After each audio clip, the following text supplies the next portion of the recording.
शनिवार को राजस्थान राज्य अनुसूचित जाति वित्त एवं विकास आयोग के अध्यक्ष राजेंद्र कुमार नायक विभिन्न कार्यक्रमों में शामिल हुए। दौरे के दौरान उन्होंने जनप्रतिनिधियों और समाज के प्रबुद्धजनों से संवाद किया तथा सामाजिक व विकास से जुड़े विषयों पर चर्चा की। देखिए, पाली में एक समस्या तो ये थी जो कल मुझे बताई गई थी कि जो SC ST का किसी की हत्या हो जाती है, अत्याचार हो जाता है, क्योंकि समाज को क्या है कि राष्ट्र की मुख्य धारा में जुड़ने के लिए सरकार ने कुछ आर्थिक सहायता, लेकिन क्या है कि फंड्स समुचित नहीं मिल पाते थे। लेकिन अभी ऐसी कोई चीज नहीं है। तो एक और मैं आपको फिर और बताऊंगा कि उस पर मैंने एक और समाधान ढूंढा है कि क्यों लेट, क्योंकि बजट कहीं भी टाइमली नहीं मिल पाता था, लेकिन यहाँ पर हो रहा है। उसके अलावा छात्रावास, अभी मैं जा रहा हूँ जो अम्बेडकर छात्रावास है, वहाँ भी इम्प्रूवमेंट की जरूरत है। तो कल कलेक्टर साहब से मैंने कहा कि इस पर तो उन्होंने भी संज्ञान लिया है, क्योंकि देखिए ये देश सिर्फ सरकार के भरोसे आप न छोड़, हम सब नागरिक हैं, हम सब जिम्मेदार हैं और हम सब मिलकर के, तो उसके तहत अगर कोई फंड्स की जरूरत है तो सरकार से भी मिलेगी। ओके, उसके अलावा और भी कई लोग हैं, वो सब मिलकर के हम काम करेंगे। तो अभी मैं छात्रावास भी जाऊंगा, बस्ती का विजिट करने भी जाऊंगा। तो ऐसी कुछ समस्याएं थी। और उसके अलावा मैंने, क्योंकि बहुत खुशी है, दोनों हमारे कलेक्टर साहब, SP साहब वो काम कर रहे हैं, समझ रहे हैं। तो मेरा ये उद्देश्य था कि इनसे संबंधित जो भी योजनाएं हैं उसको टॉप प्रायोरिटी पर लेकर के उसका इम्प्लीमेंटेशन, क्योंकि इम्प्लीमेंटेशन स्कीम्स तो बहुत हैं। आप देखिए, मुझे खुशी है कि हमारे आदरणीय प्रधानमंत्री जी, उन्होंने कई काम किए हैं SC समाज के लिए, उनके आत्मसम्मान को बढ़ाने के लिए, कि उनका बहुत योगदान रहा है इन समाज का।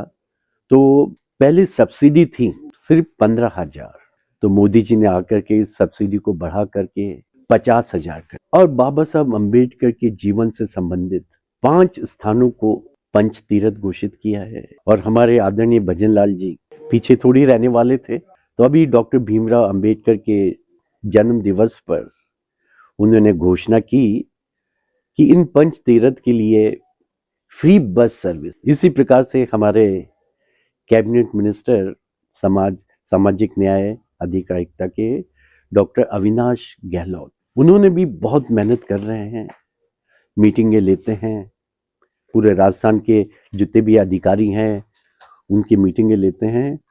और मुझे खुशी ये हो रही है कि ऑलमोस्ट 100% जो टारगेट होते हैं वो अचीव किए हैं। और एक और लैंडमार्क इम्प्रूवमेंट जो उन्होंने किया है वो ये है कि जितना भी पेमेंट पहले जयपुर से रिलीज होता, अब इतना बड़ा हमारा राज्य है तो जयपुर से केंद्रीकरण करना में डिले भी हो सकता था।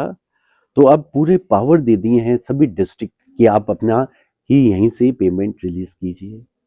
तो बहुत ऐसी योजनाएं हैं जिस पे काम चल रहा है।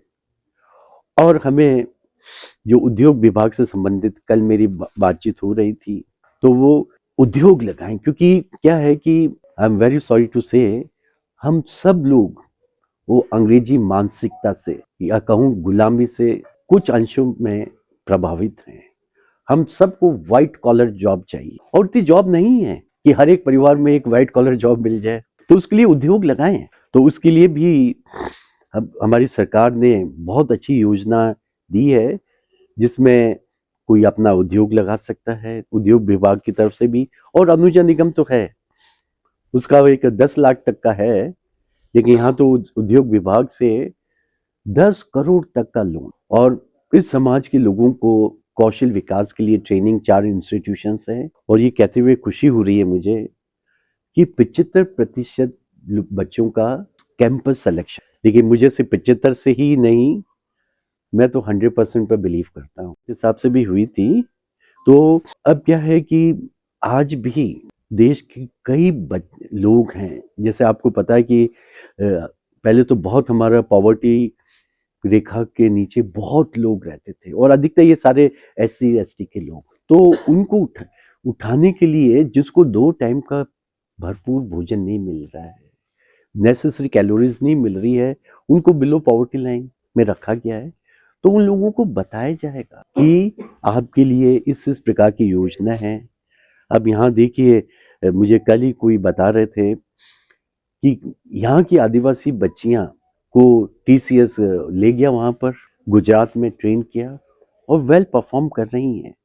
तो इन योजनाओं को बताने की जरूरत है। अब उनको बताना भी एक बड़ा मुश्किल काम है कि बड़ी मुश्किल से तो अपना 2 टाइम का खाने की सारा दिन इसी में उनका निकल जाता है। तो उन तक मेरा जो उद्देश्य है, उन तक पहुंचने के लिए, और मैं कई रिमोट एरियाज में जाता हूँ, विलेजेस में जाता हूँ जहाँ पर गाड़ी भी नहीं चलती है।